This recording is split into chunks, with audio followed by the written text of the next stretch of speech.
ભરૂચમાં ઝુંપડપટ્ટીના રહીશોને ₹5,000 પાણી વેરો થમાવી દેતા વિવાદ સર્જાયો છે। 5,090 રૂપિયા આવ્યા છે, અમે કેવી રીતના ભરીએ? અમારું નથી ખેતીવાડી કે નથી અમારું કઈ, અમે બે માં દીકરાનું પાણી કેટલું વપરાશ થાય, અમે કેટલું પી ગયા વર્ષની અંદર, આટલું બધું વેરો આવ્યો, અમે કેવી રીતના ભરીએ? અમારે 5,000 રૂપિયા આવ્યા સાહેબ, અમે કઈથી ભરીએ આટલા બધો વેરો? અમે મહેનત કરીને મજૂરી કરીને લાવીએ છે, અમે શેર લાવીને શેર ખાઈએ છોકરો જોડે ને અમે કઈથી આટલો બધો રૂપિયો ભરી શકીએ? એટલું તો લાઇટ બિલ નથી આવતું અમારે, ને તો એટલી બધી તો મજૂરી થતી નહીં, 200-300 રૂપિયા લાવીએ તો ઘેર ચાલે કે પછી વેરા ભરીએ આટલા બધા? ભરૂચ નગરપાલિકાએ વર્ષ 2025-26ના પાણી વેરાની નોટિસ મિલકત ધારકોને આપતા હોય છે, પરંતુ ભરૂચના પશ્ચિમ વિસ્તારમાં ગેલાણી કુવા, એલિસ જીન, વાવફળિયું, નન્નુમિયા ઝુંપડપટ્ટી, લીંબડી ચોક, વાઘડીવાડ સહિત તથા ઈદગાહ દરગાહની આજુબાજુના સ્લમ વિસ્તાર એટલે કે ઝુંપડપટ્ટી વિસ્તારમાં રહેતા લોકોના ઘર કામ કરીને માસિક 1,500થી 2,000 રૂપિયા કમાતા લોકોને સીધી જ પાછલી પાણી વેરાની રકમો બાકી છે તેવું દર્શાવી ઝૂંપડાવાસીઓને 5,000થી 7,000 સુધીની પાણી વેરાની નોટિસ ફટકારી દેતા ઝૂંપડાવાસીઓનું મહિલા મંડળનું ટોળું નગરસેવકના ઘરે પાછલા વર્ષના ભરેલા પાણી વેરાની રસીદો સાથે રજૂઆત કરવા પહોંચતા જ નગરપાલિકાના નગરસેવકે પણ પાલિકા પાસે કોઈ જ રેકોર્ડ ન હોવાના કારણે વધુ પાણી વેરાની નોટિસો આપી છે અને વોટર વિભાગનું કહેવું છે કે કોમ્પ્યુટર સોફ્ટવેરની ખામીના કારણે પાણી વેરાની નોટિસો વધુ અપાયો હોવાનું કહી લૂલો બચાવ કર્યો હોવાનો આક્ષેપ નગરસેવકે પણ કર્યો હતો। ભરૂચ નગરપાલિકા તરફથી જે પ્રમાણે સમગ્ર ભરૂચની ઝુંપડપટ્ટીમાં પાણી વેરો આપવામાં આવ્યો છે, પાણી આવે છે, પાણી વેરો આપવાની ના નથી, પણ પાણી વેરો એટલો પણ નહીં આપવાનો કે જે નગરપાલિકાના આવતા ઝુંપડપટ્ટી વાસીઓને જીવ તાળવે ચડી જતો હોય અને પાણી પીવાનું જોઈએ તો બંધ થઈ જતું હોય એવો વેરો આપ્યો છે। દર વર્ષે 900 રૂપિયા ઝુંપડપટ્ટીમાં વેરો આવતો હોય છે। 2017-18માં આ સમગ્ર મામલો ઝુંપડપટ્ટીમાં પાણી આપવાનો ઠરાવ હતી નગરપાલિકા તરફથી થાય છે અને તે ત્વરિત વાર્ષિક 900 રૂપિયા હોય છે, પણ અહીંયા અચાનક નગરપાલિકાએ સમગ્ર ઝુંપડપટ્ટીમાં સપનું આવ્યું અને એમને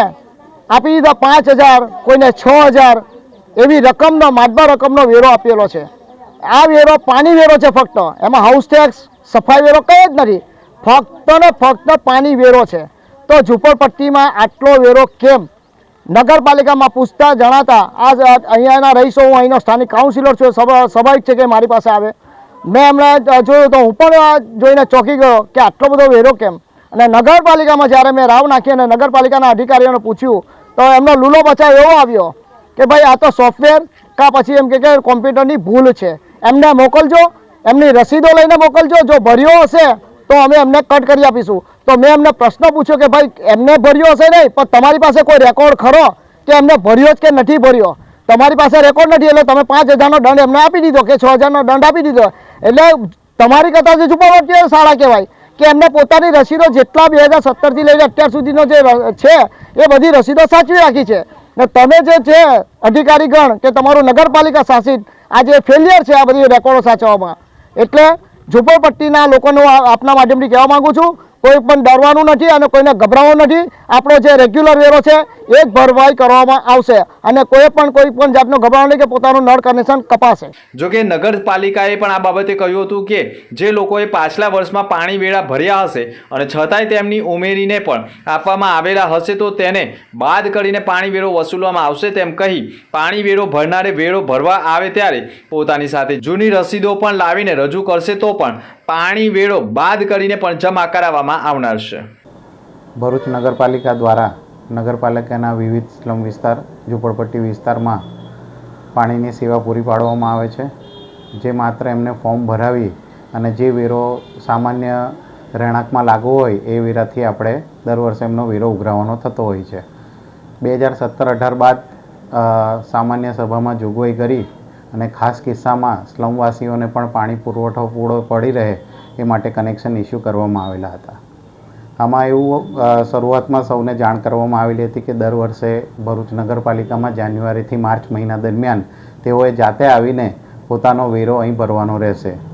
વર્ષ 2021 સુધી કે 22-23 સુધી અમુક રહેણાંકોના વેરા ભરાયેલા છે। ખાસા બધા જે સ્લમ વિસ્તારના રહેણાંક છે એના બાકી હોય વેરા 3-4 વર્ષના, અમે એક એક્સેલ શીટ તૈયાર કરી અને તમામને અહીંથી વેરાની ડિમાન્ડ નોટિસો મોકલેલી હતી.